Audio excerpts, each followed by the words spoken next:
subscribe to my sister's channel. She will also voice her favorite plots. Let's give her a big asset.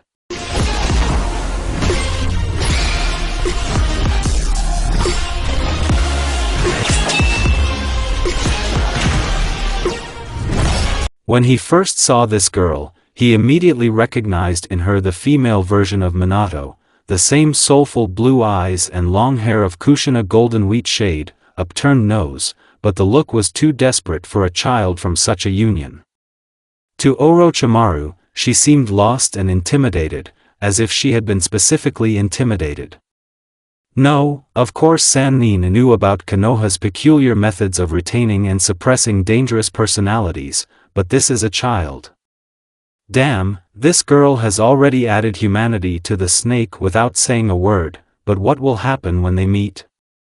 And they will get acquainted for sure. Orochimaru will take care of it, but first you need to find out how they treat her here. Maybe the first impression is erroneous. The daughter of such parents should be more lively, frisky and lively or something. The girl seems to be 7 years old. Her name is Naruto. No, well, what a stupid name. Why not Ramen-chan right away? Outrageous. Minato and Kushina never seemed like good parents to Orochimaru. They are irresponsible, careless, too young, hot. This list can be continued for quite a long time. Of course, as parents they are caring, but let them weigh at least a ton of this care to the child, the main problem will not resolve, will not evaporate. Hokage is in mortal danger by definition, and about Kushina, in which the nine-tailed is sealed, you can generally keep silent. As a result, a child left an orphan and apparently hated by everyone. Outrageous. Snake Sannin was slowly starting to boil with his own thoughts. He is not an Uchiha and can afford to show all the emotions. Now is the time to kill everyone, just the bodies for experiments are running out. Since when did he start losing his temper so quickly? Did a sad orphan girl cause so many emotions? For the sake of decency before the abduction, if she does not agree to go voluntarily, it is necessary to get acquainted. Orochimaru had not communicated with children for 100 years, if at all, and was very afraid of scaring off the prey. After all, Uzumaki genes won't hurt. Sannin immediately wanted to educate her in his own way, show the world in all colors, share his many years of acquired wisdom, strength, and he was not at all embarrassed by his plans. Ideally, he wanted to grow himself a worthy successor, now a successor. And neither Hokage, nor Konoha, nor Anbu will stop him. He found what he was looking for, and it is not in his tradition to miss the chance given by Lady Fate herself. Ahem, hello. Orochimaru tried not to betray his own excitement. The girl in front turned her head, running her eyes over people in a lost way, and turned her gaze to Orochimaru, turning sharply, causing her hair to rise up and fall on her shoulders. Now two blue, transparent and a little sad eyes were studying the stranger. I don't suppose you know me? Orochimaru started with unobtrusive questions to get the child to talk. Naruto just shook her head and began to crumple the edge of almost the same kimono as her mother's. How ironic. And outrageous. It was a rhetorical question. So let's get right to the point. Do you want to leave here? Orochimaru leaned forward slightly. As far as I can see, there's nothing keeping you here. Will I introduce myself or are you ready to give your answer? If you have any questions, I stole you. The same insinuating voice, but without the carefully concealed snake hiss. If Orochimaru had been in Naruto's place at this age, he would have long ago pressed a suspicious stranger to the wall or at least asked who he had to be. But Naruto, apparently, is not like that. Nothing surprising. A little girl without parental care, receiving only evil glances with hatred pouring over the edge. Outrageous. Apparently, no one told her horror stories about strangers, as adults usually do. As decent adults do. The snake expected an escape, a suspicious look, a loud cry, a blow, but not this. Okay, you stole me. And a smile in his style. Yes, she was simply created to become his daughter and successor. Naruto nodded and, daring, timidly came closer. A blush has slightly appeared on her cheeks. A stranger offers her help for the first time. For so many years of people's overwhelming hatred of her, Uzumaki has forgotten how to rejoice, but not to trust. She is ready to believe this pale man, feels that he will not deceive. It's just intuition, but it's so important right now. Slightly surprised by the reaction of the girl, Orochimaru took her by the hands and slowly walked to the exit of this ill-fated Konoha. Damn her 100 times. Perhaps Naruto Uzumaki would have followed faith in the will of fire, where love is the key to peace. But it's hard to believe that a person who is despised by everyone and does not know love will strive for it. She's not a moth, repeating the same mistake over and over again, burning herself over and over again. A careful tugging at his sleeve brought him out of his thoughts. It turns out that Naruto has been trying in vain for a minute to pull him out of the astral and say something. Have you changed your mind or something? No, Sanni knew that it was unlikely that this was the case, but what if she was so modest that she could not refuse? Can I say goodbye to someone? The voice is surprisingly confident, it resonates strongly with her appearance. After all, the first impression is really wrong. Of course, because you may be leaving forever. If it's not a secret, who do you want to say goodbye to? Natural curiosity prevails over tact and politeness. His name is Sasuke. The Uchiha clan. He's my age, and if he's somewhere close now, I'll forgive him. Can I say goodbye to him? He will keep his mouth shut, and won't tell me where I went, and immediately added, and with whom I left, said how she cut it off. Clearly. The Uchiha clan you say, tell me in more detail. Can we take him with us? Orochimaru certainly didn't hope, but it's worth a try. Yes, he seems happy. He has his favorite, Nii-san, Itachi-san, Mother Mikoto-sama and Father Fugaku-sama. Itachi is a genius of the clan with cool abilities. This girl could epically describe people. The mother is a kind housewife with beautiful hair and a former strong kunoichi. And about Uchiha Fugaku-sama, I only know that he is strong. Very strong. Naruto, firstly, there are no former kunoichi, and secondly, I think all Uchi have beautiful hair. The snake smiled benevolently, and thank you for the invaluable information. Let's go say goodbye.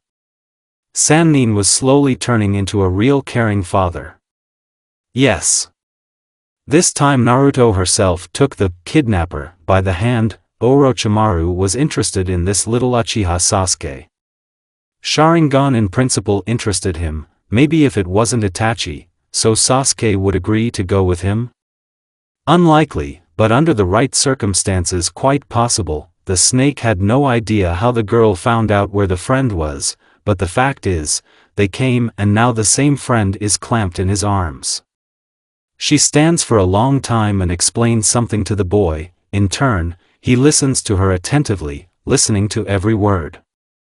Probably this is her only friend and it makes her feel sad somehow.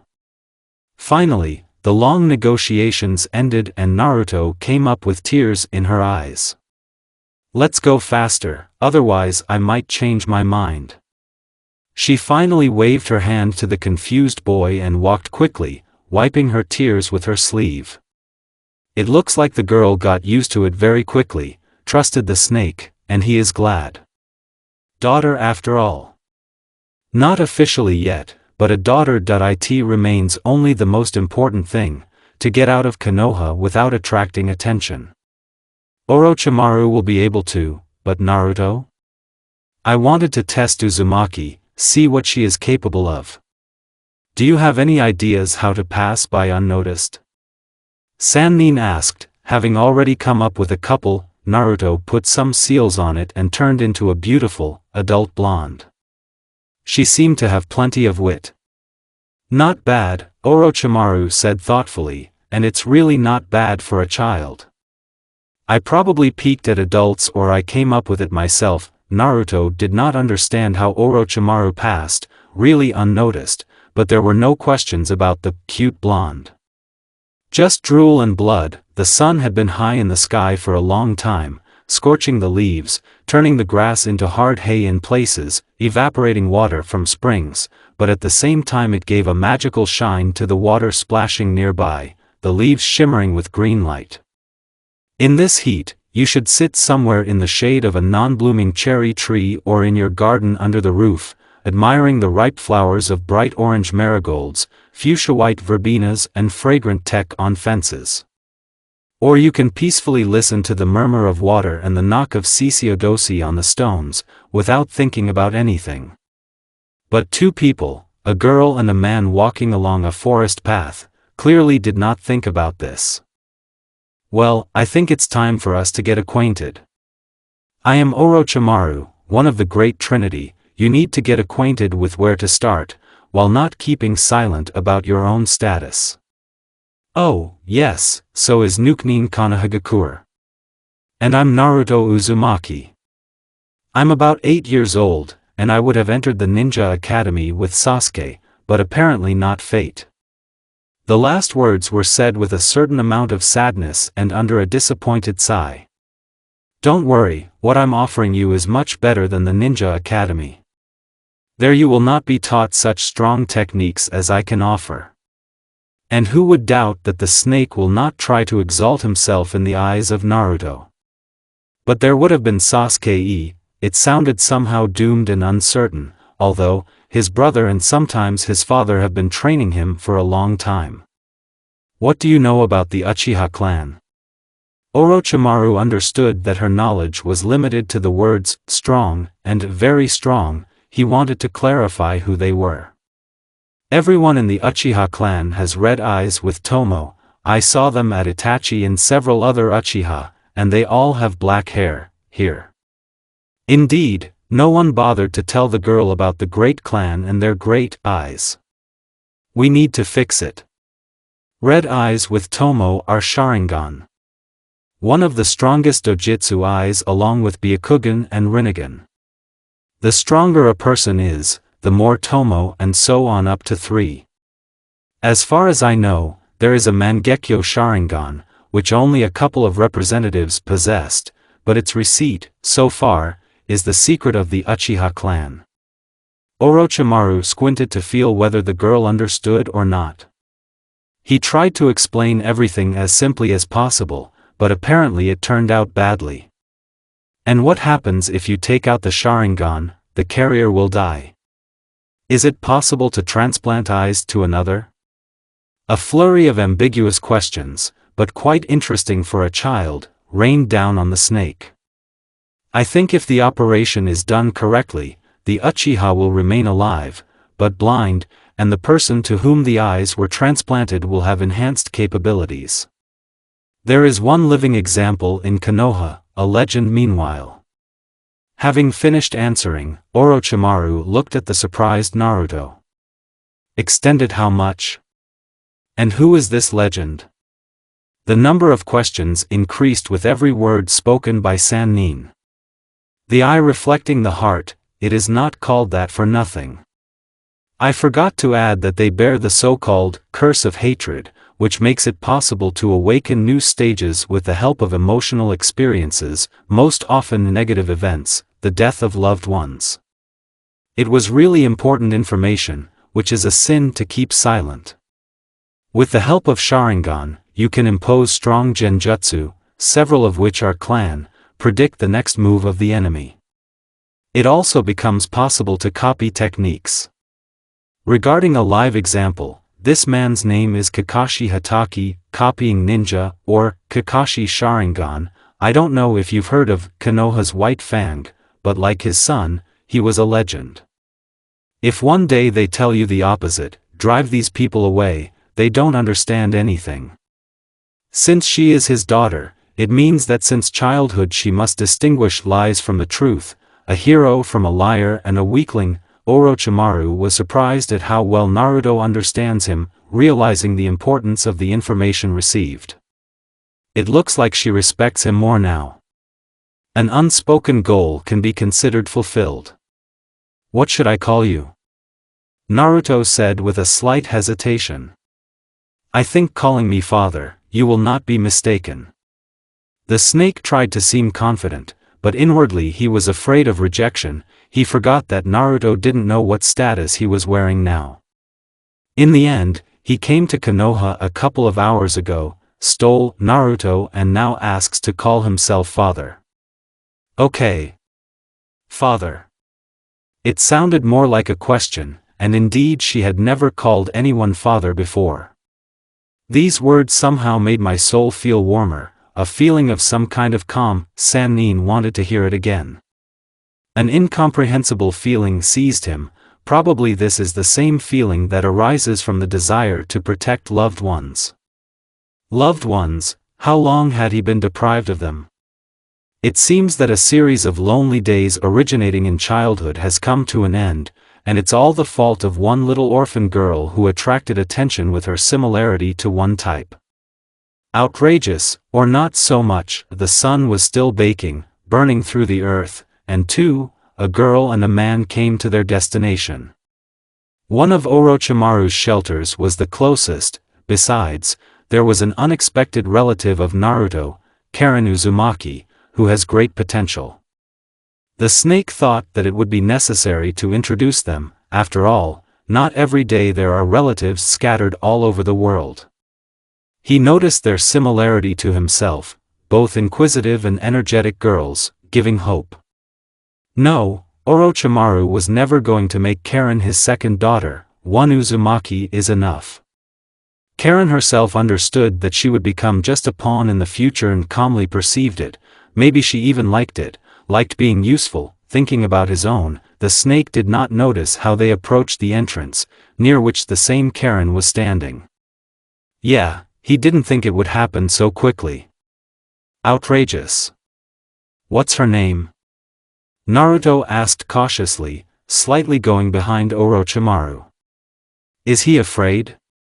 If so, it would be necessary to eliminate this nonsense from her, but how? Karen. Uzumaki is your relative. Coming out of the astral, said Orochimaru. A relative? There was a simultaneous question from both Uzumaki. Exactly the same blood. Ahem. I think you need to get acquainted. Get on with it. As much as I would like to see it, the snake had to settle some things. Karen turned out to be more proactive. She immediately climbed to the newly made relative with questions. And as a result, from such pressure, Naruto was ready to squeak plaintively and run away under Orochimaru's cloak. Meanwhile, the second Uzumaki was blushing furiously, asking more and more questions. As a result, Karen, in the truest sense of the word, was sitting on Naruto. After a while, she deigned to get down and let the poor girl breathe, then gave her hand to get up and continue the execution inside the shelter. Once inside, questions began to pour in with renewed vigor. Don't tell Tommy. Karen pressed, opening her mouth, preparing to ask a million more questions. Immediately Naruto realized that it would not be possible to shut up the grief relative with words, and as a result, she closed her mouth with her hand, showing a sign of silence with her finger. In order, I'm Naruto, I'm 7, yes, I'm Uzumaki and this is not a joke. No, I didn't know that we were relatives. No, I don't have parents. Uzumaki was amazed at her phenomenal memory for questions, as was Orochimaru, who listened to their hubbub. Well, it didn't seem to be until recently. How's that? Karen mumbled into her hand, staring at the girl, which made her blush. Well, Orochimaru allowed me to call myself father. I don't even know what that means. Naruto faded away, because she really didn't understand why an adult man would need a girl calling him father. I wanted to confide in a relative opposite and maybe even ask for advice. You fool. Appreciate it, Orochimaru-sama has recognized you and probably wants to make you his successor. I think so. Orochimaru, who was still listening to them standing nearby, was noticeably surprised by the girl's insight. "Oh. I probably am happy." No, Uzumaki was glad to have a relative and a sudden help from a stranger, but it was difficult to realize it now. So many events at a time, it's unusual somehow. The first days spent in the shelter were quite stormy and filled with words. Karen walked with her tail, and it seems Naruto got used to it by answering all questions about herself, Konoha, while asking no fewer of them. As promised, Orochimaru began to teach her, and at the same time Karen. At first, the basic skills, Uzumaki turned out to be really capable, and later something more complex. Thus, at the end of the first week of training under the strict supervision of Orochimaru, Karen and Naruto could safely climb a tree, but there were more problems with water. No matter how Naruto tried, she always came back wet. Even Karen's encouraging kicks and words didn't help. Uzumaki Jr., as it turned out Karen was older, was ready to give up, calling herself incompetence, but it was not there. "Naruto, don't hang your nose. Otherwise, you will never be able to surpass Sasuke. You don't want him to think you're weak and useless kunoichi, do you? Besides, even if you're not my flesh and blood or even a distant relative, I still consider you my daughter." The snake easily ruffled his daughter's hair, slightly ruffling them. Orochimaru's words worked better than stimulants, because really, who needs a weak girlfriend or a worthless daughter? Of course, Naruto did not understand the absurdity of the question statement, but she believed in herself, imbued with love and respect for the named father. Time did not stand still, as did the people living in the southern shelter. It's time for something more serious than simple techniques. No, Orochimaru didn't rush things. What are you? Just in his opinion, Naruto is ready to study something difficult, and in the future, for the sake of practice, to complete missions. Her character soon revealed itself, and it became clear, she really is the daughter of her parents. Brisk, energetic, hard-working, a real Uzumaki, not intimidated and not constrained by Konoha. Naturally, after spending so much time with her father, an experimental nuke, she became much more cruel. Looking at corpses, organs and other unpleasant things has become the order of things, helping to dig inside unknown people, restraining violent prisoners has become the norm. And calling Orochimaru father by the way also became the norm, which he could not help but rejoice. During the first year together with Orochimaru, Naruto Uzumaki really became strong beyond her years, smart and calculating, more assertive, and now she could fuck Karen or Orochimaru together with her. He only laughed inwardly, sending both to train, but then something happened that no one expected. The morning did not portend trouble and, on the contrary, screamed about the beginning of a beautiful day. Bird voices were heard from all sides, marking the arrival of a new day. The grass, still wet with dew, bent to the ground from the light morning breeze, the leaves rustled, talking, and the river, as invariably as always, murmured. Indeed, it is an ordinary morning. Two girls, a blonde and a fiery redhead, were walking, talking loudly among themselves, breaking the peaceful silence. Outrageous, thought all living beings within a kilometer of this couple. How could it be possible to fall in love with a person only based on my stories? Uzumaki Jr. exclaimed. You don't understand anything. Embarrassedly adjusting her glasses, Uzumaki the elder said in her trademark manner. I didn't think I was such a good storyteller. Admit it, if it weren't for my flattering words in the direction of this tame, you wouldn't have asked for his photo. Naruto started talking and didn't notice that Karen had moved a decent distance away. What's wrong with her? Don't try to run away from the truth and me. Well, what's so interesting there? Coming closer, she continued. Look, Karen answered quietly, pointing at a seemingly dead bird with her finger. Can we help her? No, give it to me. Naruto took the dying bird in her arms and wrung its neck, easing the suffering. Karen, standing nearby and watching, did not condemn her, holding back the tears that were coming. Yes, I feel sorry for the bird, but there is no other way. It is better that the bird will die quickly than it will be tormented by wolves or other predatory animals for a painfully long time. We need to bury it, Karen said, picking up the lifeless bird. It is necessary. After spending so much time with her soulless father, the girl understood and rethought the meaning of everything around her a million times. She became ruthless and harsh, if necessary even more cruel than her father, but she did not become a black version of herself. No, she is still the same radiant, sparkling with stars, shimmering in the sun like a precious stone little girl. Orochimaru gave her as much useful advice as possible, which could be useful to her in the future, taught her, passed on the acquired wisdom and strength. Yes, undoubtedly the girl already knew a couple of forbidden techniques in theory. Yes, she is a real Nuke-nin who really hates Konoha after Orochimaru's truthful story about the village hidden in the leaf, and yes, he thinks, no, he knows that Naruto Uzumaki will make a worthy heiress to be proud of. Naruto has already inherited the Manda, which Sannin has long wanted to get rid of. It's amazing, at such an early age, to be able to subdue the Snake King, the largest, strongest and sharpest snake in the world with a forked tongue, by squeezing him by the horns, by the way, the size of a girl. Well, yes, she said she was ready to feed half the world to a snake for his smile. Smile. Before that, no one suspected that Manda could smile at all, especially the shocked and slightly offended Orochimaru.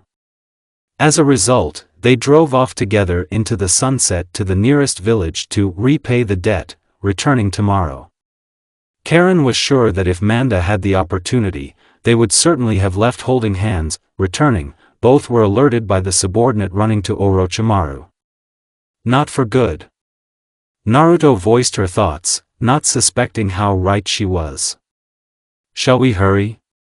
The rhetorical question hung in the air somewhere behind. The relatives came to the shelter just during Orochimaru's conversation with the same subordinate. Yes, Orochimaru. The massacre itself in the Uchiha clan is the work of Itachi Uchiha. At these words, Naruto, who had been frowning on the sidelines, sank to the floor. What? She asked quietly, sinking even more. A puddle of tears formed under her. Itachi, this is the name that echoed in my head, pressing on my thoughts, causing confusion. Naruto, it's not necessary because everyone died. I'm sure Sasuke-kun is alive. The sisters understood each other from a half-word, and now Uzumaki, the elder, understood the excitement that swept Naruto. Daughter, accept it and take revenge. Orochimaru couldn't let his daughter get discouraged. I know it's hard, but you have to turn your sadness into anger. Know that I will always help you. I am on your side. It seems like such simple words, but so important for a person who is ready to throw himself into the abyss of despair. Now is not the time to echo my daughter's hasty conclusions. It will not help. Naruto clenched and unclenched her fists helplessly at this, trying to gather her strength and put her thoughts in order. No, Sasuke topic is alive, and if not, then I will kill Itachi and avenge the death of other Uchiha, because Sasuke is alive. Said an 8-year-old child with the soul of an adult. Only the naked truth, only the pure truth and true promises were no longer enough for pathos. I recognize my daughter. So, first of all, it's worth finding out if your Sasuke is alive. I'm only aware that there is one survivor. Of course, it is unlikely that this is a small child unable to defend himself, but it is too early to despair. Orochimaru put her hand on her daughter's shoulder, encouraging and giving hope. Yes, father. Uzumaki tried to smile, but only a sad grin came out. Don't try to squeeze out a smile, it's better to cry than hide emotions in front of loved ones. Karen, I think you know what you have to do. The snake said in a more severe tone. Yes, Orochimaru-sama. Naruto, let's go, there. Uzumaki the elder tried her best to overcome the sadness that overcomes the heart of her beloved relative, to stop tears, to revive Sasuke if he leaned back. He has no right to die, and if he does, then only together with his beloved sister, in a very old age. Doesn't have. The place Karen had in mind was a clearing near the trail and now near the bird's grave. It was a quiet place, the silence of which was broken by the intermittent trill of birds and the whisper of trees. A lot of clouds gathered in the sky, probably the sky decided to cry together with Naruto, remembering all those who died tonight. Well, if crying means watering the earth, let it absorb all the salt of tears, heavenly and human, suffering together with a little girl. Karen understood that words were out of place now and just silently held the named sister in her arms, silently sharing grief. An hour later they returned, ready for action, ready to kill and accept the news of death. Father, I'm ready to kill Itachi, just give me your permission. Naruto immediately began to push her father, eager to fight. Hold your horses.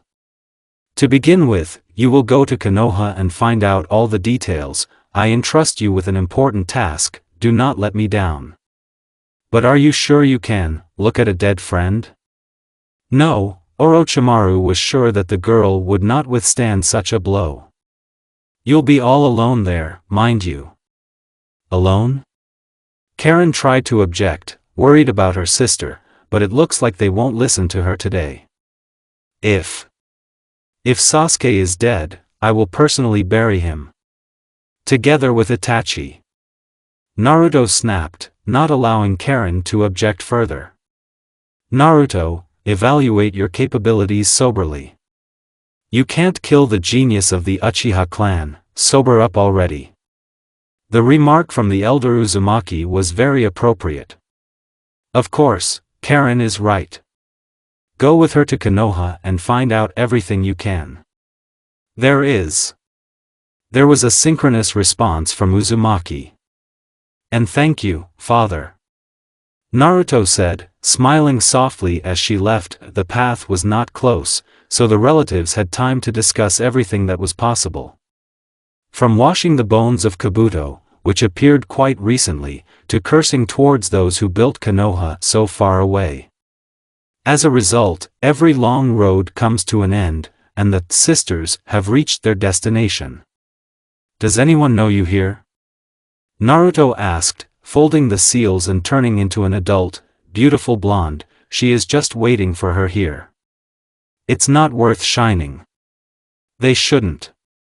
Going further, Karen answered. Thus, they got to Konoha without any problems and were heading to the Uchiha quarter. Coming closer, Naruto shivered. She knows what the percentage of probability is that Sasuke is the survivor. Negligible. And how many people were there, in the block? Uzumaki the elder asked in order to understand the number of people killed. I don't know, but it seems a lot. Itachi killed everyone, even his mother and father, let alone distant relatives.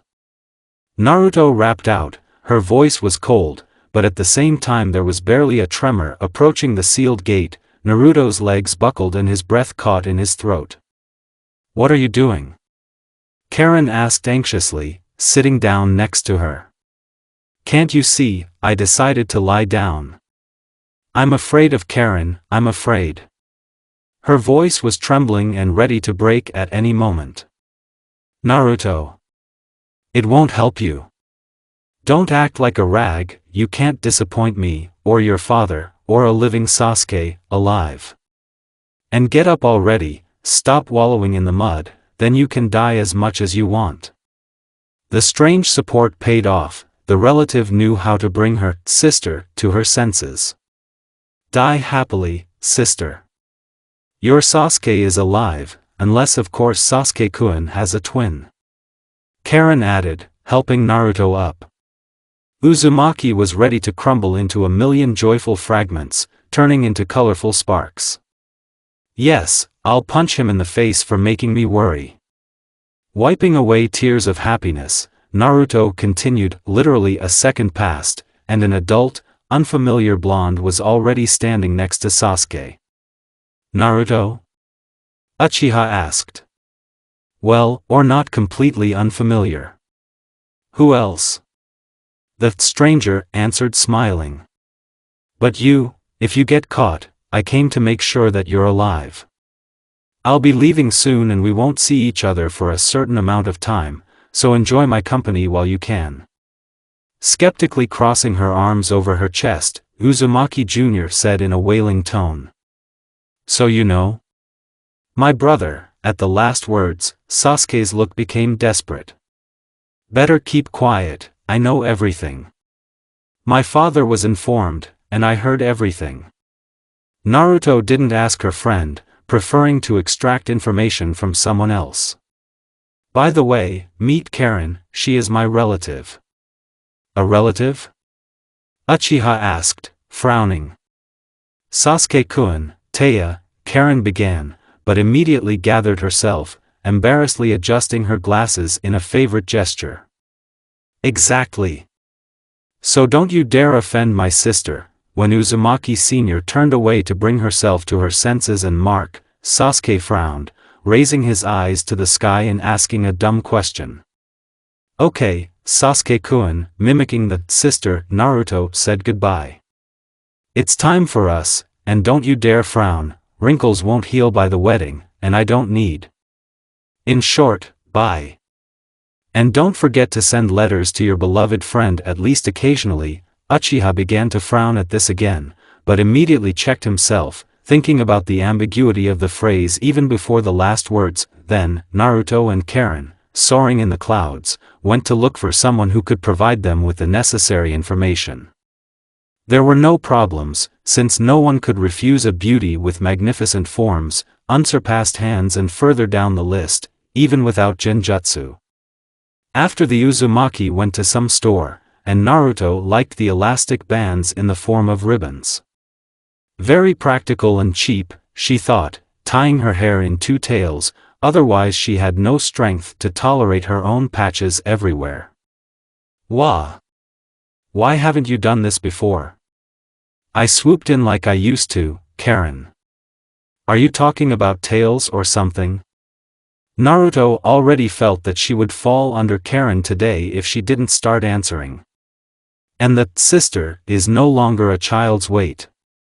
Uzumaki shuddered at such thoughts. Did Sasuke-kun tell you to do that? No one told me anything. Naruto hated being told that. Do you think if I do the same, Sasuke-kun will like it? It seems Uzumaki Sr. was captured by the manic idea of liking Uchiha. Kami, are you even listening to me? Of course not. Smiling to herself, Naruto said, looking at the indignant Karen. Sister, you are ruthless, the elder Uzumaki moaned in resignation. Naruto spent the next few years in training, honing her skills, learning new techniques and improving old ones to help Sasuke take revenge, and not just for that, Sasuke didn't waste any time either. After entering the ninja academy, he trained with triple strength to take revenge and keep up with his girlfriend. By the way, a strange snake crawled to him at night with a note from Naruto and a note that he should pass his letters to this particular snake, highlighting in bold that this is some kind of rare xenoderm. In addition, he must take care of this smiling snake, as the former owner said. Isn't it outrageous? Oh, yes, she now has a summoning animal, Manda, the king of all snakes. Having learned this recently, Sasuke was still stunned by what had happened. The first rays of the sun fell weakly on the grass, barely illuminating the ground. Because of the rain clouds, the mood couldn't have been worse, but playing cards could have helped. It was this thought that came to Naruto's prodigal head and was soon fulfilled.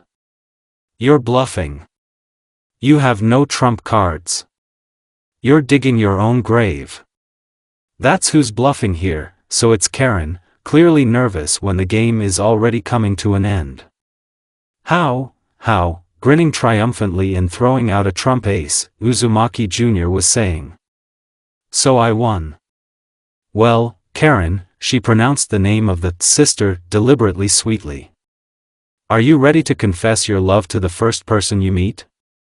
Of course, except for me and my father. What a reptile. You're so banal, sis.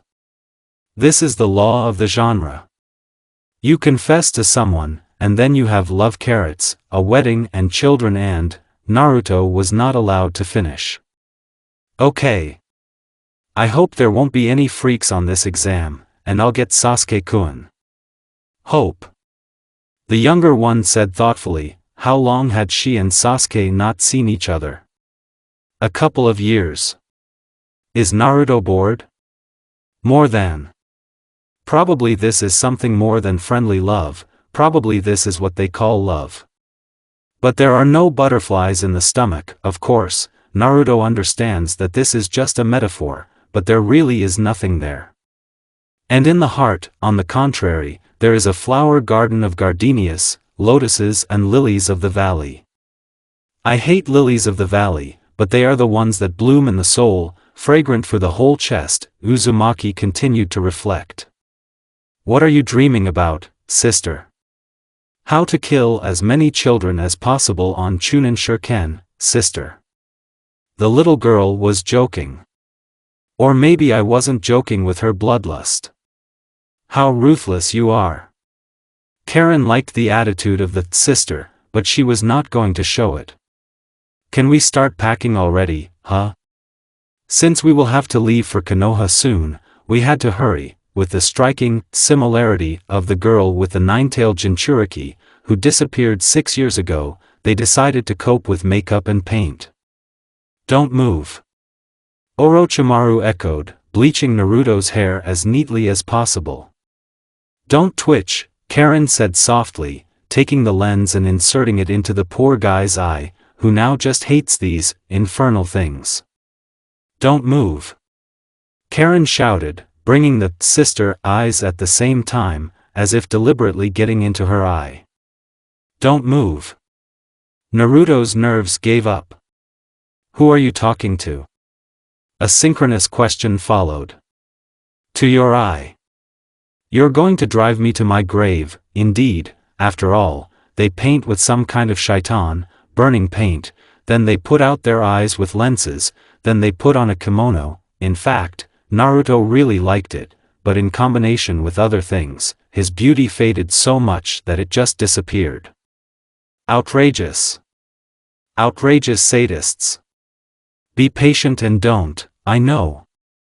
Unable to stand the phrase, don't twitch, the poor, youngest of the sisters Uzumaki shouted. The result made everyone happy, even Naruto, who was notably mocked. The girl standing in front of them was not at all like her past disguise, light blonde hair braided in 2 bunches and tails falling out of them, smeared stripes on her cheeks, brown eyes lined with red. Orochimaru was upset that we will have to hide such beauty. A robe in the form of a purple combat kimono with diverging yellow, lilac and pink flowers to the sleeves of a white shirt and a long katana literally thrust into Naruto's hands with words about safety.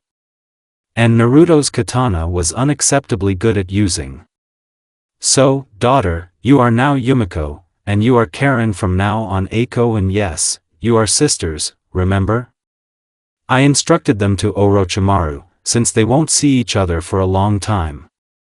Despite the fact that Orochimaru will also be there in the role of Kazekage, they will not be able to communicate. They will cause the slightest, but suspicions. Yes. Sisters Hey, and you answered. And Naruto, don't forget to carefully hide the 9-tailed chakra. Yumiko understood. This very Yumiko reported and retreated from Eiko. Fart, as Eiko put it, they took a long time. The withering sun finally disappeared behind the clouds, giving a shade similar to paradise on earth. After all, rain is not so bad, especially if a warm downpour, yes. Yes, put that damn protector somewhere already. Eiko's voice broke the silence. Tie it up for me from behind, please, sister." Yumiko's last words sounded strained. "Of course, sis." No less familiarly sarcastic in response. "We have already reached the gate, so you'd better put on a friendly smile." "Of course." And Yumiko smiled the way only Orochimaru smiled, snake-like. "Well, now it's not just him. By the way, you're lucky so far that no one is on the way, but it's not for long. Reminding about the gambling debt, you finished." The name of the sister began to hiss, "Hey. Remember the sun, that's a ray, as they say." Grinning, Yumiko encouraged her sister. There was a guy hanging around the entrance, with white hair and a huge sword on his back. How has he not broken in half yet? "Hey, what's your name?" Eiko asked with a note of indignation, seemingly deciding to start acquaintance and future recognition with a quarrel. "Outrageous, sister, outrageous. And who do you come by?" Turning and smiling, the type answered no less sarcastically. "I'm Eiko Kawakami. And I love you." She literally screamed the last words, and in her favorite manner. Of course, it was not without an inconspicuous kick of the youngest sister. "I'm flattered. But now I know you, and you don't know me. Suigetsu Hozuki." This Suigetsu continued, cloudlessly, "at all. You heard something about him, kind of like a skilled guy. Cheeky." Adjusting her glasses in the eternal manner, Eiko yelled. "Did you bet someone?" The swordsman turned out to be quite astute, despite the first impression. And traditionally erroneous. "TC, we agreed that you were keeping silent about this fact, Kawakami Eiko." You whispered. "It's not like that. I really like you." It seems the more indignant Eiko is, the louder her scream. "Well, then, the next time we meet, you will be my wife." This guy was openly laughing and openly. He will regret it when the problems from the sister do not turn around. As Yumiko predicted, Karen rushed at the guy and wanted to smack him. "What?" Hei asked, dumbfounded, when the place where it hits turned into water. "Clan Jutsu. You said," shedding light on the incident. "It is forbidden to fight before the exam, explain yourself." A leaf shinobi appeared on the horizon. It's just that this girl doesn't want to marry me, and we decided to have a friendly sparring match." Like the whole previous conversation, Suigetsu explained carelessly, spreading his hands. The shinobi standing in front only frowned, showing his disbelief. To this, Hozuki lovingly kissed Eiko, who after that, standing on all fours, collected the most negative aura around her. "Love, she's so," faltering and stewing, hand on heart, explained the now youngest of the sisters, Kawakami. "Listen, where is Kabuto hanging out?" Hei asked as she walked away. "Probably collecting information." This four-eyed one separated at the beginning, referring to some business. What kind of business can he have? He just doesn't want to listen to our conversations. Yumiko. Eiko immediately interrupted the dispersed you, knowing that this is exactly what should be done with her, and not as in comedy scenes. It is necessary to be tougher. To some extent, her younger sister taught her this. Okay. Let's go look for one topic. There were a couple of hours left before the start of the first stage, so it was possible to walk freely through the streets of Konoha and find someone interesting. Let's look for someone black, and gloomy in all aspects. Someone from the Uchiha clan with a brick face and a habit of behaving aloof. What an opaque hint. Hei quipped, but the Lady of Fate had other plans. Plans to arrange an evening of meetings of a couple of madmen. True and not so much. Oh, look, I think these are the sandpipers that my father was talking about. Seeing people walking slowly on the road, looking like a trinity of sand according to the description. Yeah. Sandpipers, sandpipers. Eiko mimicked. Hello. What wind brought you here? Mowing foolishly, as Suigetsu did, you greeted. Yumiko, the elder sister, started to pull her sister away from a bad idea. Who are you? A beardless boy with a red tangle on his head and transparent, as if dead, azure eyes without a pupil asked contemptuously. He must have admitted it. Yumiko Kawakami. Coming up close, peering into the eyes, Kawakami spoke coldly. The reaction did not take long to wait. A sandy hand almost grabbed her by the throat, but Yumiko only jumped aside, showing incredible speed and skill. And the skill lay in the fact that in a moment a katana was already at the throat of the sandstone. Heh, you deliberately dragged on for a long time, looking at the shocked looks of the straw girl and the decorated guy with ears and in a burqa. Gaara, the girl better, run. The only girl in the sandbox shouted, real horror splashed in her eyes. This turned Yumiko on. Eiko, little sister, look for Suigetsu. He seems to have stolen your hairpins. And hey, I'm glad to get out. The sister has brewed, the sister is sorting it out. Gaara only smiled at his sister's words. Insanely, but especially warm, as it seemed to his brother and sister. He had never smiled at anyone like that before. Yumiko, on the other hand, smiled no less madly, perhaps even much more, and bled, pressing on the neck with a blade in a non-dangerous place. It seems Gaara liked it. Let's get acquainted. Yumiko only smiled radiantly at this and, sheathing her katana, patted a crazy acquaintance. Hello. A familiar voice sounded behind him, sounding irritated. Well, what a pretentious boy, outrageous, thought Yumiko, deciding to play a little too.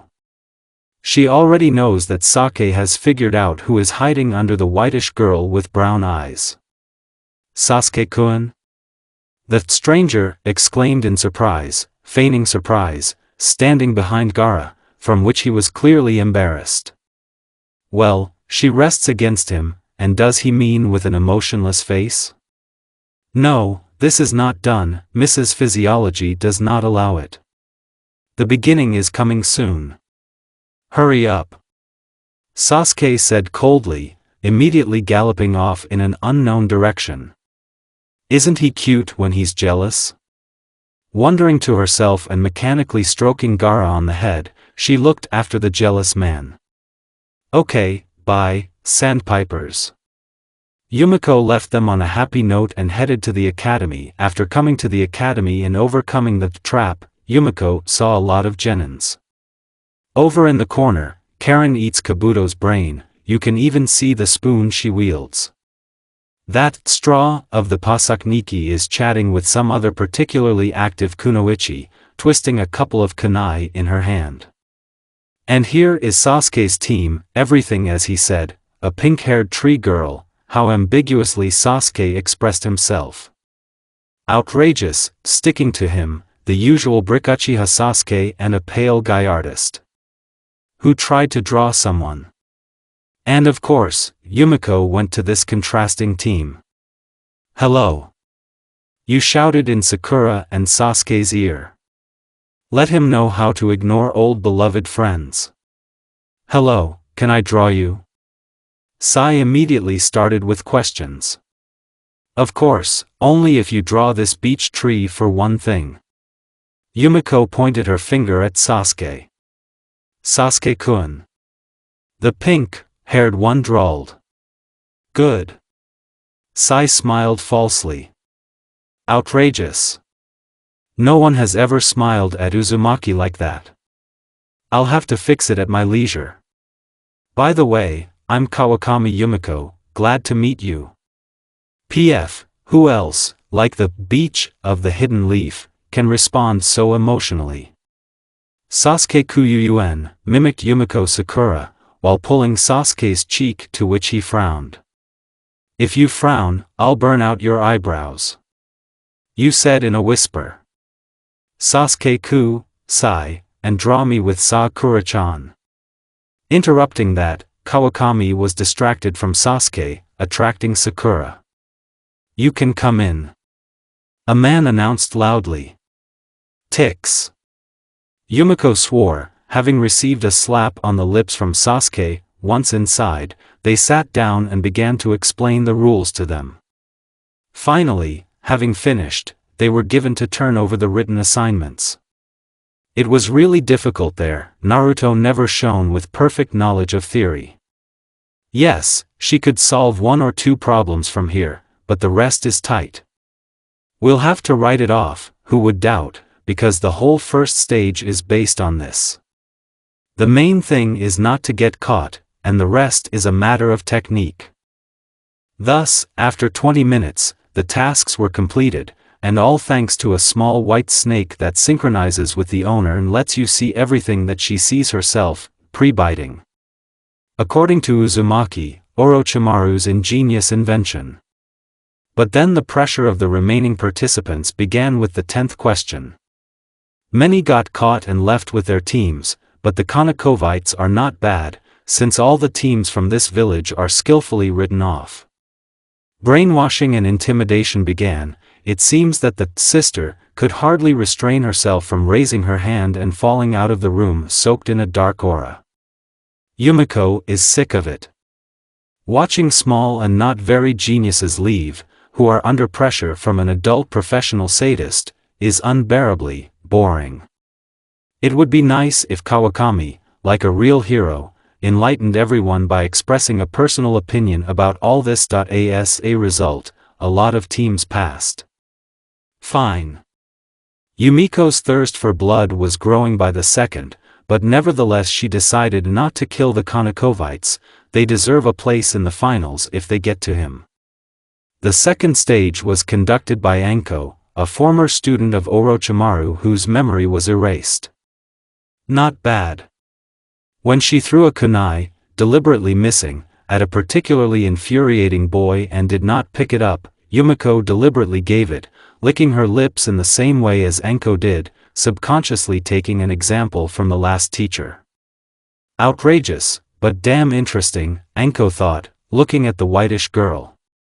Mitarashi, on the other hand, had brown, shiny hair, amber-brown eyes in which the pupil was lost and not bad shapes put on display. Yes, Naruto was far from Anko, but she is confidently approaching her predecessor. When they were launched into the forest of death, before giving a note with a refusal to commit, something very funny began. Eiko and I will get the scrolls. Kabuto announced the plan. Don't be ridiculous. Let's bet that I'll get more scrolls than you. Of course, it was only necessary to have 2 scrolls, but it's a sin not to argue. As you want? Either asserting, or asking, Yakushi spread his hands. So we bet, on a wish. Kawakami Jr. said, appearing at the nearest open clearing. Yumiko summoned Manda.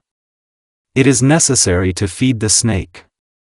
You missed me, didn't you? You said tenderly, putting her hand on the snake's head. He only shook his head noticeably. Then I'll cuddle, and now let's go kill a couple of teams. Did you try in vain? Yumiko bared her katana, feeling the chakra of someone else's team. The blood in his veins reached a boil at the sight of the first scratch from the thrown kunai. No, it's not interesting to kill quickly. It is better that a sadist torments her victims, already doomed to suffering. Caught the eye of Kawakami Yumiko. The flowers were seeping through the heart again, coming out at the sight of all this art. Art is a colorful and bloody death. The kunoichi of the village of sound sent life after life to the next world, feeding the dead carcasses to the Manda. Is someone hitting her? So he gets a more brutal murder, like a snake bursting, with a seal attached. From the inside, watching this action, Itachi was stunned by the little girl's bloodlust. Her once white sleeves were stained with blood, many flowers changed colors to scarlet, and fresh drops of blood flowed from the blade of the katana, forming puddles. Now the girl fell to her knees, letting herself catch her breath. I wonder if she'll be able to get up at all after this? Yes, now she has a lot of scrolls, although only 2 are needed. But at what cost? All covered in scratches, and not only someone else's, but his own blood, small, oblique, deep scratches and one serious wound in his stomach. Suddenly, the spark of madness in her eyes disappeared and another one appeared, a spark of happiness and carelessness mixed with tenderness. What a contrast.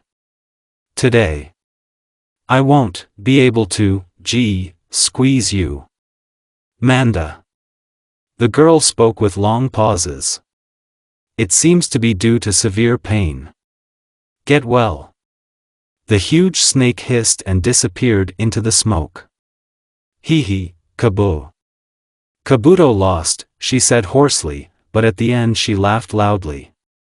As if not to recline, as if, the girl disconnected. At this point, Itachi couldn't stand it and decided to help. Such an outrageously beautiful, imperfect image that attracts Itachi precisely with its imperfection. What a contrasting personality she is, I want to know all of her.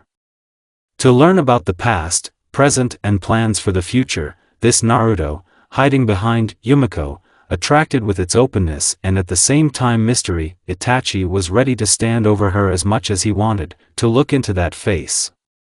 Let the birds write 1,000,000 arcs in the sky overhead, let the setting sun finally go out, surrendering to the influence of the night, let the grass burn, the trees fall, if only the girl would recover, and how much time it will take is no longer important. How many years had he been running from his brother, running from himself, and finally from annoying pursuers? A word long. He wandered aimlessly around the world, clumsily, killing indifferent people, watching Akatsuki for Konoha, trying to find the true meaning of existence, and repeatedly bumping into opaque walls in an attempt to find a way out of the maze of hatred. The girl lying in front wanted to tell, show everything and hear no less. To tell his life story, the story of the people he killed, to tell about his love for his stupid little brother, about the fascinating beauty of her actions and her stupidity, but a magnificent thirst for murder. According to Uchiha, compared to Naruto, Itachi killed people, ugly and disgusting. Without fire, without passion, without love for this business, as opposed to her style, there was plenty of all this. In her sea blue eyes. Colored light sparkled, desire splashed and disgust with pain went out. Perhaps this is the same ephemeral, ghostly beauty, cruelty with a childishly soft voice and a ringing laugh, the true meaning that Itachi has been looking for so long. From such thoughts, Uchiha was barely noticeably embarrassed. To think of seeing beauty in a stranger, with dried blood on her hands and clothes. Suddenly Naruto opened her eyes and tried to get up, but apparently not fate. You can't move. Itachi said as coldly as possible. You. Who are you? Naruto asked hoarsely, not obeying and getting up. You have a serious wound on the left, so you'd better sit down. The wound?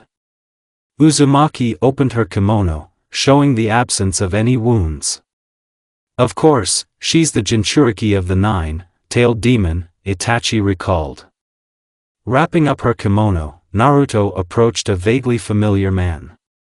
My eyes were swimming because of the technique of one boy. An outrageous boy. What are you? Of course they didn't let him finish, pulling his cheek. It looked really cute from the outside. Lady Fate already liked it. Tix, why now? Jumping back and grabbing the katana, Uzumaki swore. I want to talk to you, not fight. Nuknin was visibly worried, knowing that he would not be able to harm the weakened girl. A bright, piercing pain lit up in Naruto's eyes. It seemed that she was going to kill, tear, stab, and if there was nothing in her hands, she would scratch out her eyes, avenging her friend and his whole family. There was nothing left of the former hairstyle, only a hint of curling strands to the ends. The kimono was torn at the seam, on the arm and at the site of the former wound, and there was pain mixed with blood on the face. She screamed and cried. Talk? What to talk about? You killed your entire family, the entire Uchiha clan. Tears flowed down Naruto's cheeks. You have condemned Sasuke to suffering, and not only him. How can you even live in peace and want to talk? She wiped her tears. Itachi, you shouldn't have come here. Naruto wanted to rush at him, but ended up in some kind of genjutsu. There is a white moon and a bloody sky with the same clouds. Black shadows are people. Naruto knows perfectly well how to get out or create a strong illusion, but it doesn't look like it needs to be done now. It seems that Itachi wants to show her something. In 10 minutes, she saw his sketchy story, how he was given the order to kill the entire clan, how he did it, sowing fear and death, how he left and joined the Akatsuki, remaining loyal to Konoha. Naruto's face was filled with horror. Sickening, vile horror, growing into anger directed at Konoha, who broke Itachi's life and killed everyone from the Uchiha clan with their hands. Now you can kill me, but before that I want to tell you something. You must not tell my little, stupid brother anything, but still give him the desire to live not only with hatred for me, but with love for you. He loves you, I feel it like his brother, because I have similar feelings. You should live more happily, but do not revive the Uchiha clan. It is cursed, saturated with hatred and deprived of a chance for happiness. Itachi came close, almost resting on the katana. He's talking nonsense. It is necessary to teach a lesson. After a couple of seconds, the blade pierced through the heart, releasing jets of burgundy, thick blood. Naruto just picked up the body and fell to the ground on her knees, hugging the dying man, tensely looking into the fading eyes, drawing beautiful pictures in her imagination. Itachi found himself in a vast clearing dotted with many flowers. The whole ground was covered with hydrangea bushes that smelled sweetly of floral honey and cherries. Hydrangeas were replaced by many other flowers and trees, bushes of pastel orange, pink and yellow azaleas with uneven, torn edges and bright centers, red camellias blooming for a few seconds and falling off with unfaded buds, placer tatar asters of all shades of purple, and finally a lot of flowers of the white heron orchid, with a snow-white fringe and wings, from which a girl with long, golden hair came out and began to speak.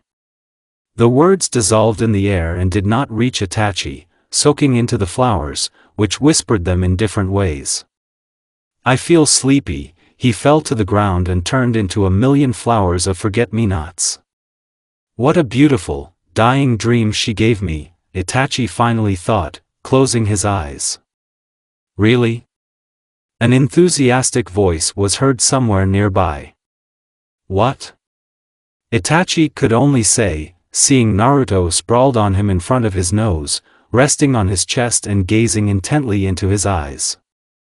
Genjutsu genius, then? Naruto laughed, habitually pulling Itachi's cheek, forcing him to close one eye from such caresses. Why didn't you kill me? Uchiha tried to keep his composure. Oh, because, Itachi, you are a wonderful person. You sacrificed yourself, your own future, relatives for the sake of Konoha and the people living there. You are a very noble person. If someone says otherwise, I will kill him. That's what my father taught me, and for you, Orochimaru-sama. Uzumaki smiled, looking at the dumbfounded Itachi. Yes, you can't tell from the look of it, but in a few minutes of communication, Uzumaki has already read it. Why did I believe you? It's pretty complicated. You were originally in my genjutsu, the meaning of which is to reflect feelings and the inability to lie when you hit it. The mirror truth of the mind, if simpler. Your genjutsu is perfect. Still not believing that he is alive and looking at Naruto, who has ascended in his eyes. Ticks, Naruto swore and got on the lips already from Itachi. Outrageous. What an outrageous, hereditary habit they have. Your brother is coming here, and I will have to explain everything about you to him, and not only, seeing Sasuke and remembering who and how he lies, Naruto complained that as soon as Sasuke wanted to open his mouth, he found himself in an empty space with his brother and Naruto. Itachi. The younger Uchiha started, but was politely silenced by Uzumaki's pen. Shut up. Now you're both in my genjutsu, where you can't lie, or au revoir and have a heart-to-heart chat. You have 10 minutes. Deliberately growling, the mistress of the illusion bowed out, which will disappear in 10 minutes exactly. Arriving at the tower, Naruto immediately saw a couple of teams from Konoha, her own, Suna's team and 2 other villages. I wonder what they're waiting for. Hello there. Kabayutu, she stretched out the name of the teammate in her own manner, dumping out many scrolls in front of him. Well? How much do you have? As it should be, 2 scrolls, Yumiko. He was unperturbed. You're boring, Kabuto. Naruto decided not to remind about the dispute, anyway he didn't hear and forgot. Naruto abruptly wanted to give out the Uchihavsko, but she refrained. You mean I don't kill everyone I see? Well, yes, then I'm really terribly boring. I agree with my sister. You're boring.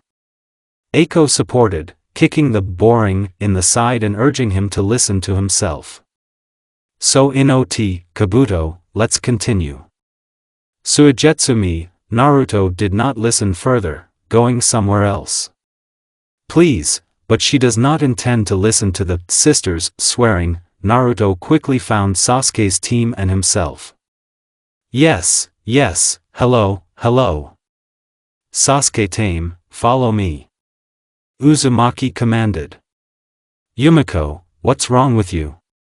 Tame calmly began to argue, exasperating his girlfriend. Outrageous. Oh, how you infuriate me at times.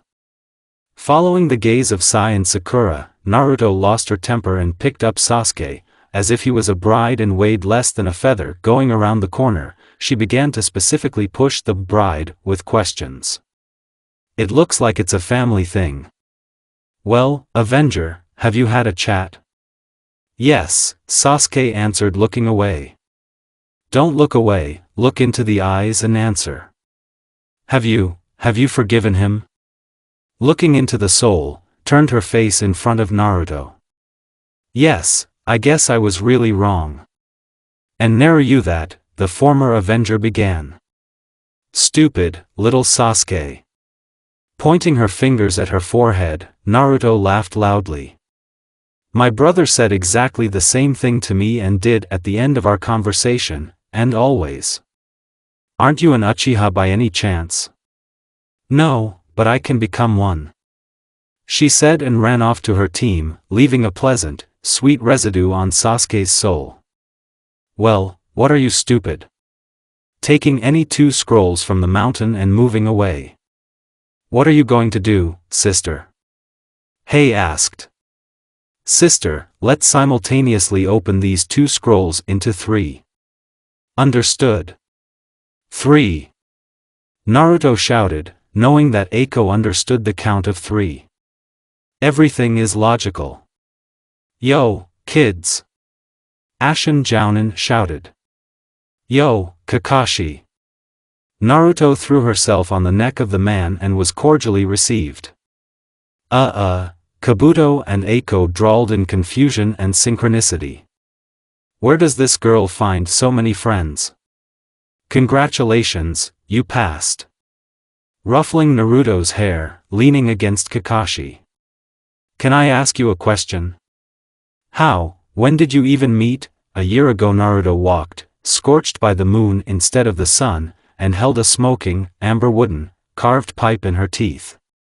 After completing the task of the village and getting the right scroll, she could do anything with the dead body. And of course she was attracted by the beautiful, oblong and gleaming thing in his teeth. Uzumaki is not squeamish, so she calmly took it, examined it and decided to take it for herself, but suddenly someone appeared in front of her. Smoking and killing are forbidden at your age," said an unknown shinobi, taking away the phone. "Hello." Naruto retreated a couple of steps, releasing the snake, which was easily dodged. "You're an escaped Jinchuriki, right? It was hard to find you." "It is, I won't lie, but can you introduce yourself? It's indecent somehow, you know me." "I guess I'm Hatake Kakashi." Hatake, the found fugitive thoughtfully drawled. "Son of a hero copying ninja, Kakashi Sharingan." "Sharingan? But you are not from the Uchiha clan." Naruto guesses that it is Sharingan under the half-lowered mask. "It's a long story." Hatake's question did not move at all from the number. "We have a lot of time, tell us." Naruto was tempted to run away, but the details that emerged were grabbed by the hand and sat down next to the shinobi sheet. "Good, Hatake told me everything. About Obito, Rin and Minato, about the war, about the mission on the Kanabi Bridge, about the abduction of a teammate and the rescue of everyone except the one who saved Kakashi at the cost of his own life, Uchiha Obito. He also told about internal torments and experiences, since he was the commander." The man opened up to Naruto, and she promised herself to help him someday and begged for a photo. "She will definitely help." "Well, goodbye, Kakashi. I will definitely come up with something." Opening the mask and inserting the tube into her mouth, Naruto ran away. If desired, Kakashi could chase, maybe catch up and tie up the girl, but why? Let him live and enjoy life without obligations to Konoha and the whole world. He understands everything perfectly, and will say that the trail of Jinchuriki turned out to be false. "A secret, my beloved sister. I kiss my sister amicably," you repeated mysteriously. "Where do we go to the next stage?" Kabuto's question was never heard, or he was simply ignored.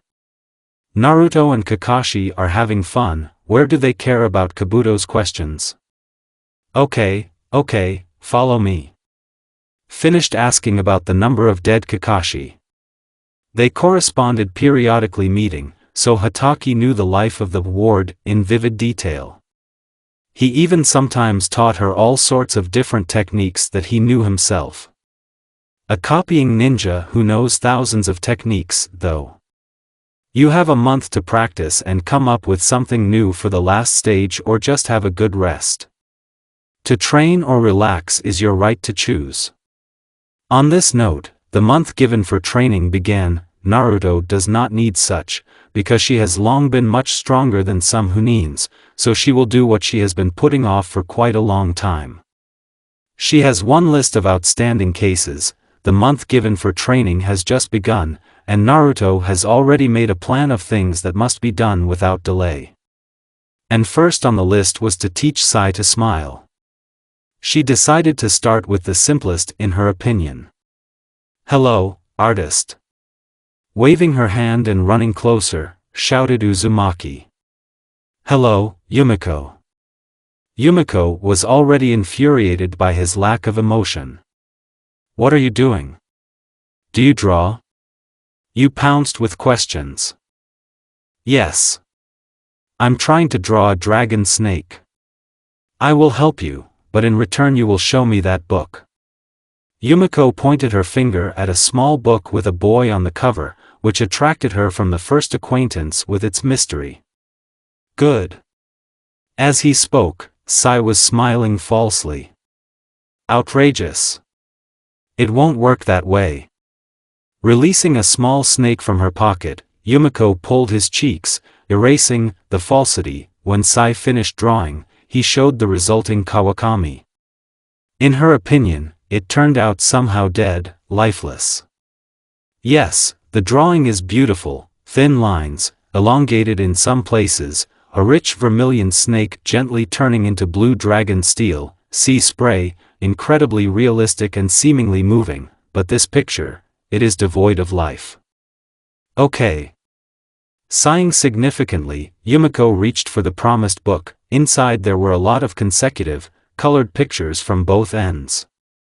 The boys fought, received the armor and weapons of the defeated, and in the end met in a seemingly equal battle. And then on the paired pages, the boys held hands. One of them had no face. What would that mean? Where is his face, with a smile?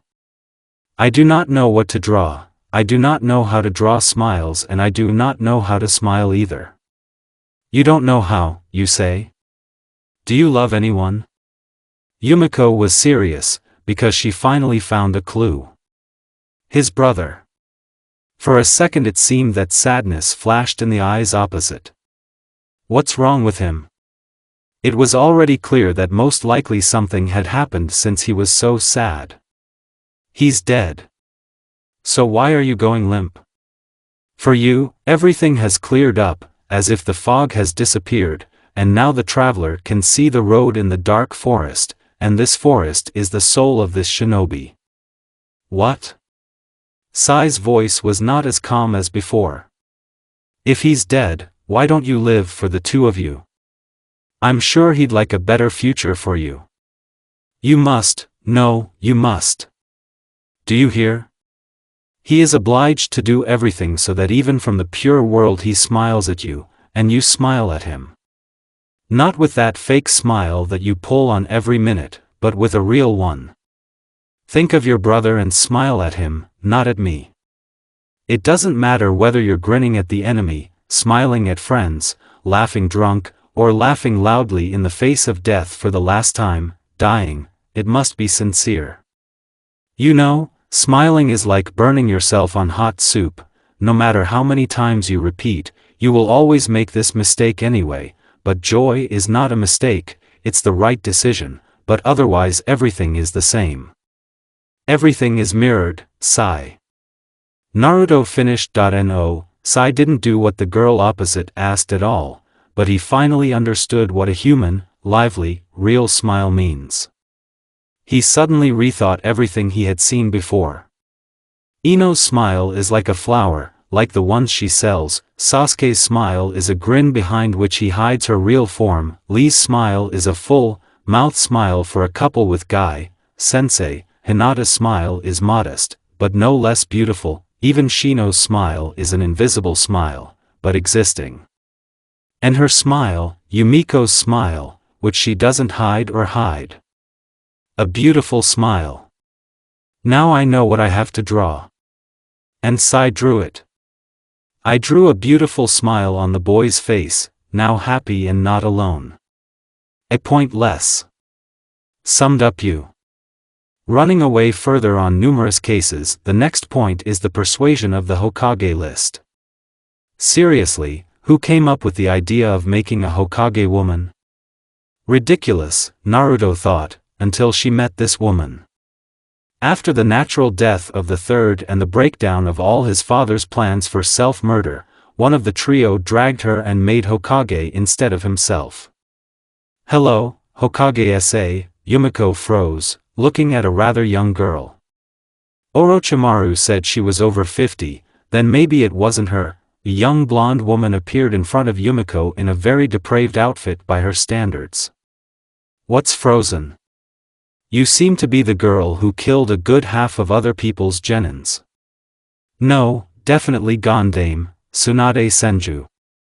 There's a bottle of sake on the table, the inscription, Great Loser, on the back, a sophisticated, diamond-shaped seal in the forehead, a tough character.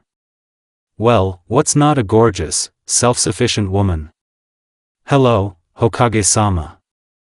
I came to talk about Itachi Uchiha.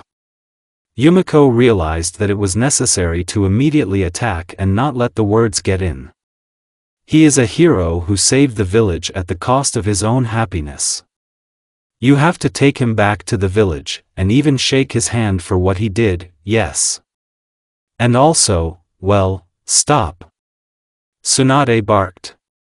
No, I won't stop. If you say no, then I will destroy Konoha, Uzumaki wanted to say, but fate is not visible. I didn't say no, girl. Stop acting like that. Approaching Yumiko, the heiress of the Senju family wailed.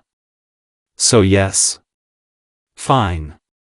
Kawakami calmed down, afraid that Itachi's nuke would not be accepted back. And he deserved it, of course. And how old are you?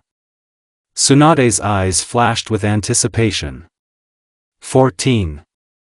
You rapped out, suspecting something was wrong and sending a snake with a letter for Itachi. Few people knew, but the great loser Tsunade had a kind of fetish for little girls in cute costumes. Now she has a brilliant opportunity to quench her thirst for many years. In the end, Shizune is no longer the same little girl, constantly dragging Senju in strange costumes with a pig in her arms. Tsunade didn't care if Itachi was there or not, but she wasn't going to miss the chance given by Lady Fate herself. I will fulfill your request if you wear something. It's not for nothing that Yumiko suspected that something was wrong here. I shouldn't have come to this village, oh, how in vain. Turning around and trying to escape, Yumiko complained. No, no, no.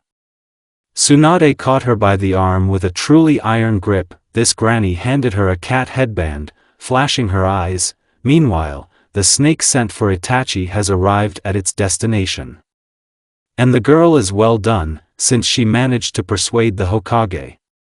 I've wanted to come back for a long time. Uttered Uchiha, looking around and not finding anyone. Insolence, smiled. Half an hour later, Itachi was already near the Hokage residence, having previously handed over the cloak at the post near the gate. Outrageous. He may have liked him. In any case, now the indignant Uchiha was standing under the door. Hello. The picture presented before him was strange. Naruto was sitting on the lap of some woman, who in turn was ruddy from sake, an empty bottle lying on the table, and stroked the one dressed in very strange clothes, with a cat's rim on her head. No, fate did not prepare Itachi for such a turn of events, so he will wash clothes, floor and carpet from blood for a long time, and honor will probably remain shamed. Why am I surrounded by perverts?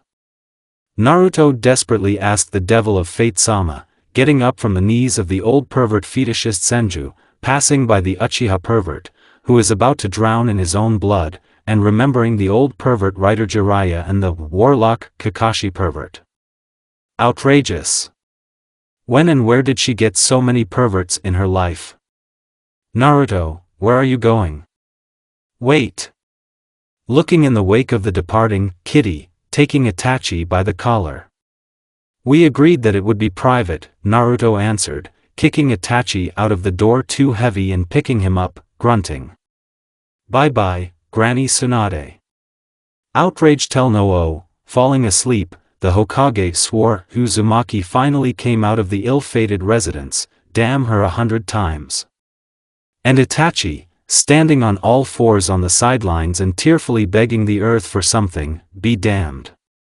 And in general, she still has a lot to do. Itachi. Go get Sasuke. I've asked you for permission to put your block in order, among other things, of my own valuable honor, and I'll wait here for you. Sitting down on a bench nearby, she gave orders to Naruto. She called you Naruto. Did you tell her about yourself? Still without raising his head, Uchiha asked. Well, yes, why hide? And about my father, Orochimaru, I told naturally about the nine-tailed inside, about Karen and many other things to pass the time. Uzumaki was telling me, following me with her eyes, something is wrong. Naruto feels somehow strange, and touching his cheeks feels hot skin. Was she embarrassed by her own appearance? Well, outrageous. Suddenly, two figures flash on the horizon and listening, you can hear fragmentary phrases, you see me, and I'm still not your wife. Liar. Calm down, and all this in vaguely familiar voices. Did the sister find a boyfriend?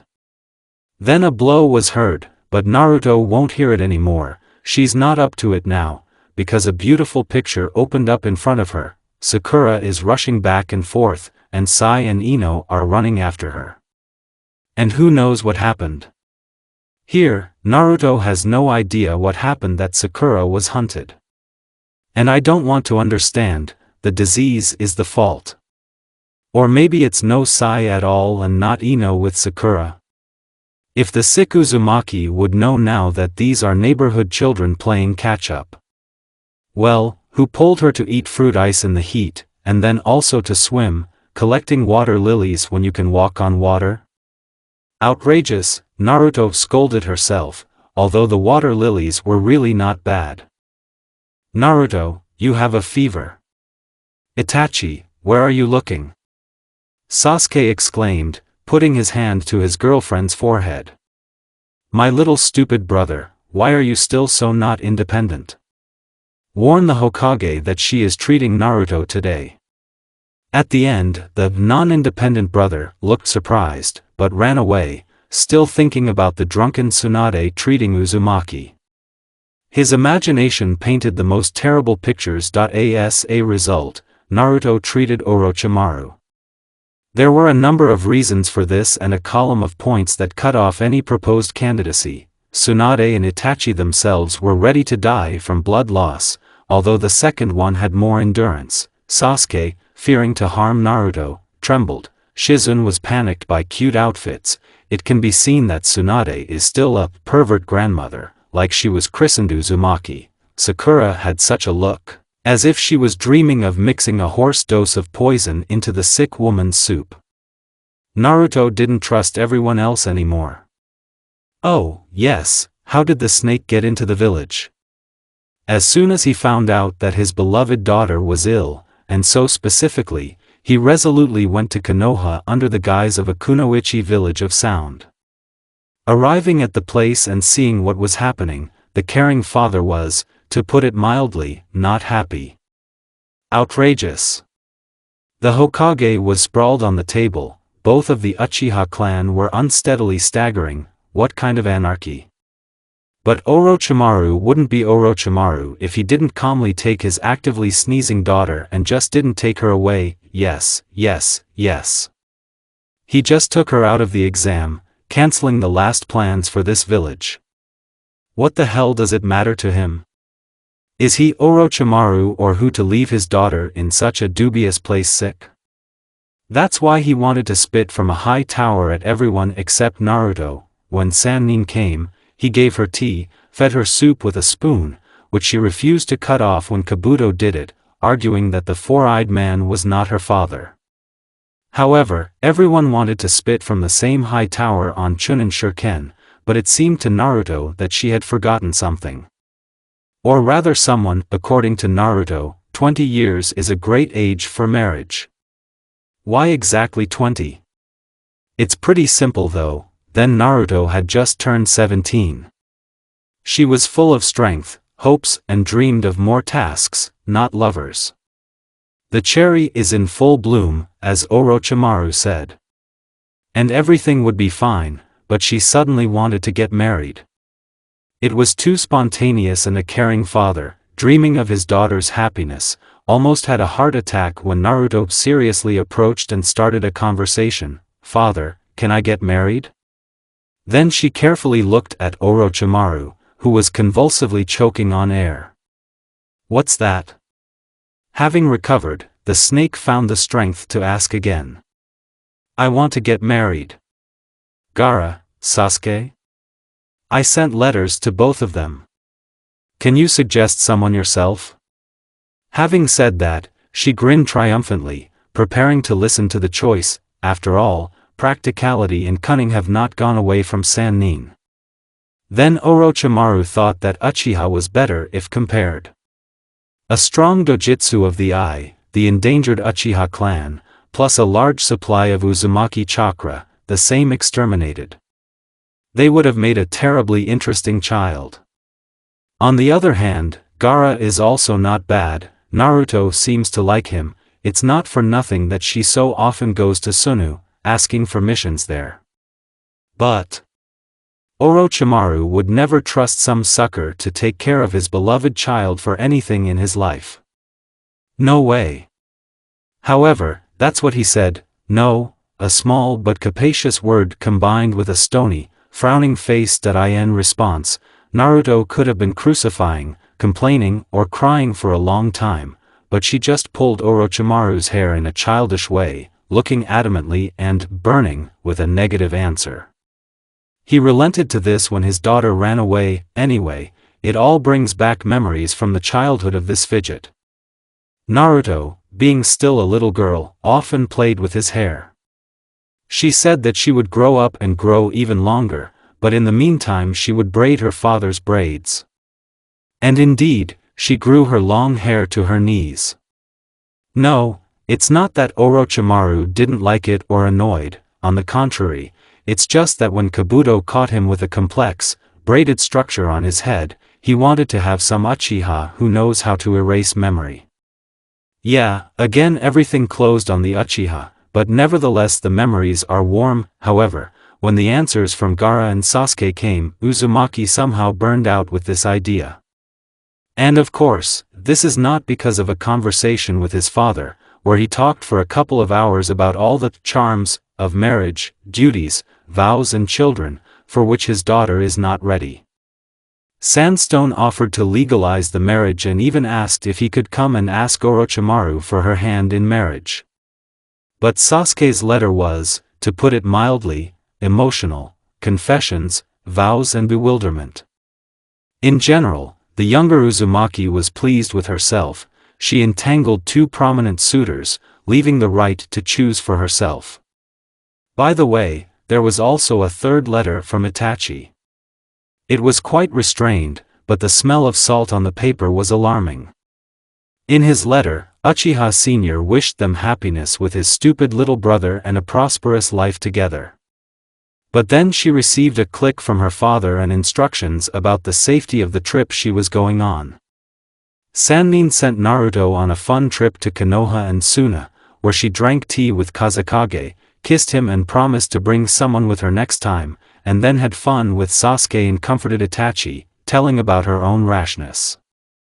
The elder Uchiha certainly did not show his own joy, just exhaled raggedly, but inwardly he did a backflip 10 times and spread the kunai on the targets, squealing. It all ended in a couple of days. Uzumaki returned home happier than usual, but now her father's permission is not required. Naruto is now free to choose her own life partner. And on this basis Uzumaki often joked, saying that she would marry Kakashi or Ibiki. At this moment, Orochimaru's mood was flying away to where they lived and was not going to return. Well, of course, then Naruto apologized, but still threatened to go to Konoha to the grooms. And there she has a whole pack of them. What happiness Naruto was when she found out that she would be able to attend the wedding of her beloved sister. No, it did not revive her desire to quickly find a soul mate, but it charged her with the mood even before this event. Once upon a time, Suigetsu joked about Karen, saying that he would marry her next time. The elder Uzumaki did not catch the meaning and took it seriously and dragged the would-be joker for a receipt.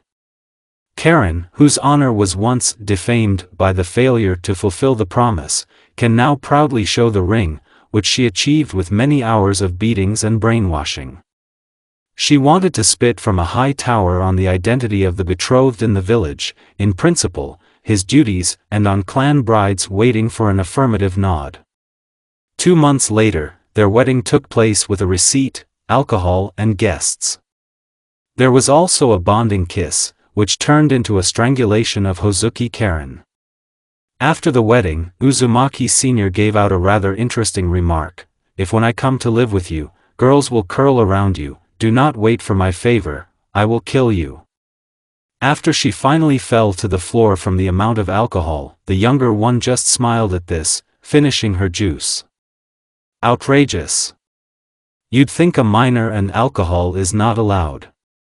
Naruto first bickered, then tried to imperceptibly pour herself something alcohol-containing, but was always restrained by Orochimaru's hand. Even when her dad walked away and there was a chance to take a sip from the bottle, she was stopped by none other than Itachi. Just think, Naruto, you can't, how she wanted to kill someone then. Outrageous people, in a word, the birds were singing, the sun was just rising, and Uzumaki Jr. was already shaking her little sister. The day foreshadowed fun. Karen, not having the habit of getting up immediately, was dozing sweetly while Naruto was pacing around the room, thinking about the next important mission. When suddenly Suigetsu, Karen's husband, stumbled into the room, whom she mercilessly chases and also mercilessly kisses. As a decent prankster, Naruto kept silent in solidarity, moving away. Suigetsu stealthily crept up to Karen's bed and gently shook her shoulder. Karen, his voice was soft and quiet, similar to Naruto's voice in the morning. Little sister, little sister. The elder Uzumaki muttered, not yet waking up from sleep, and scooped the little sister into her arms like a toy.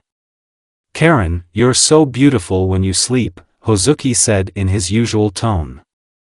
I just can't get enough of it.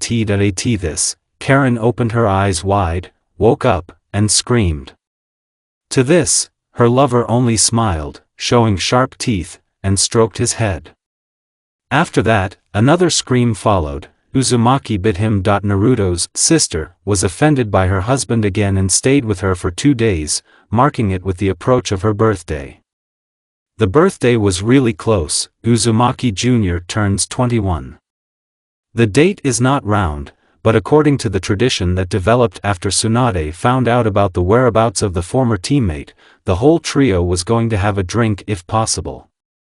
However, now a good part of Naruto's acquaintances also joined. And every year on the 10th of October, crime increased significantly.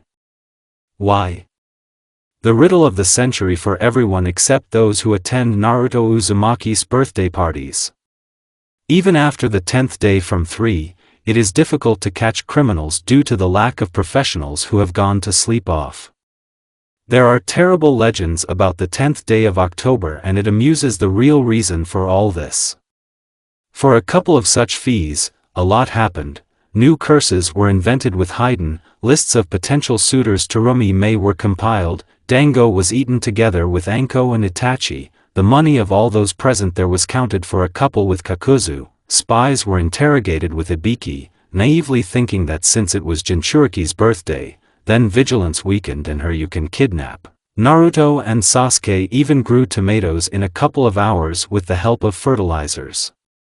And how surprised Orochimaru was when he saw his daughter with a labret on her face, and Konan and Pain smiling next to her, or better, the kanji on the face of the same Naruto is exactly the same as Gaara, who was also smiling then, and now, as usual, Naruto is waiting for Tsunade alone, since Jiraiya will not be able to come. Lazily cleaning the mandarin, Tsunade entered the room.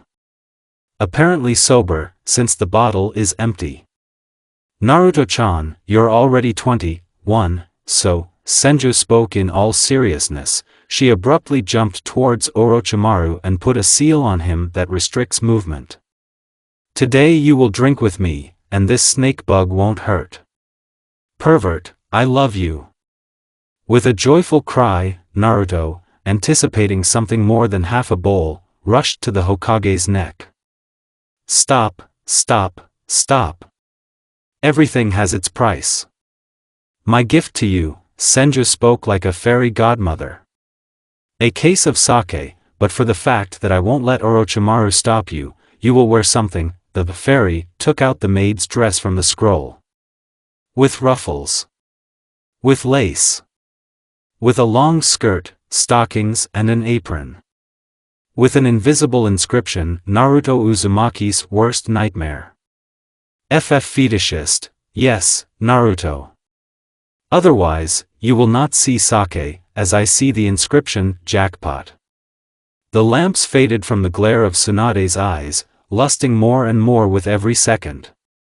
Okay, the would be maid agreed, shielding her eyes from the light. But why doesn't father protest? It doesn't have the opportunity.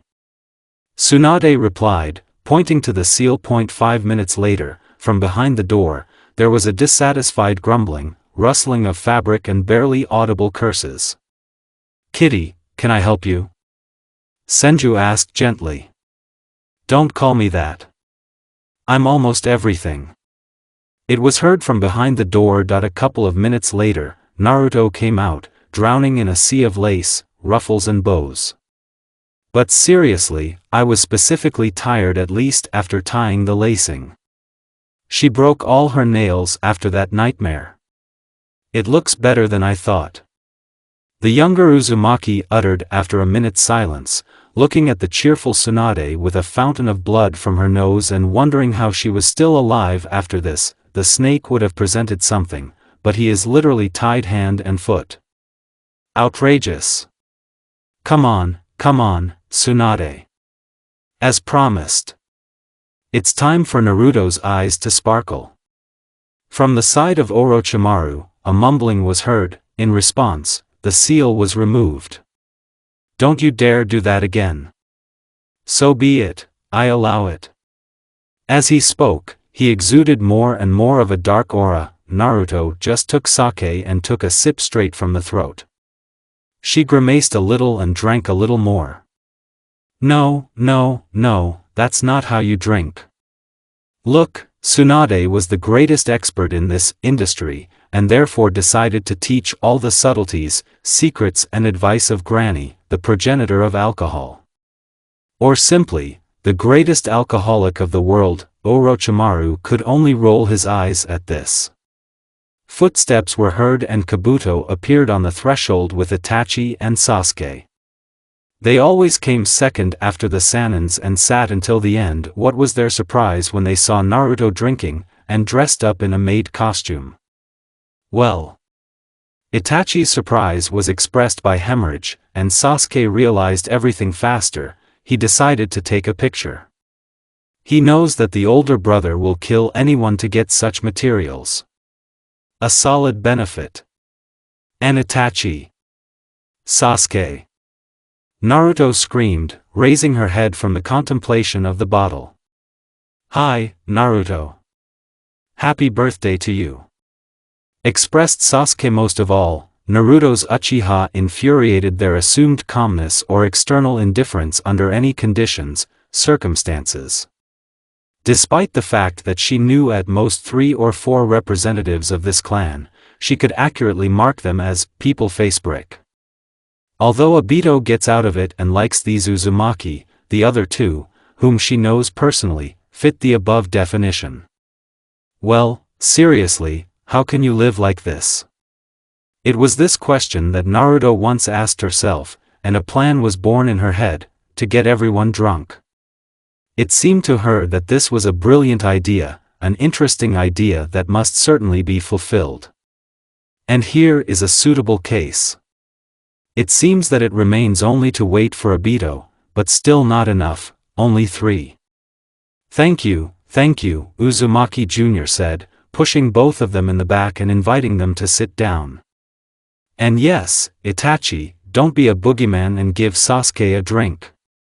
Consider it your gift to me. But, Sasuke and Itachi began, slowly getting used to the sight of Naruto, but was brazenly plugged with a bottle of sake along with his brother. Drink, the instigator was saying, at which Tsunade, Orochimaru and Sasuke were looking at approvingly. It took about half an hour and many pulled up, expanding the circle of drunks. Now Deidara, who came after by, was braiding Naruto's braid, which in turn drew Gaara the same stripes on her cheeks as herself. Karen, who still drank despite the initial desire to stay sober, scolded Suigetsu, who was reading a book presented to Kakuzu. Tsunade with EY and Orochimaru played cards, the latter lost and this made him look particularly tense. Itachi got culturally drunk, while composing poems and dedicating them to the notorious Lady of the Heart, and Sasuke got into a conversation with Kakashi, who took off his mask. Sasori made a sketch of the future doll with a reduced Manda. Idle. That's the end of it.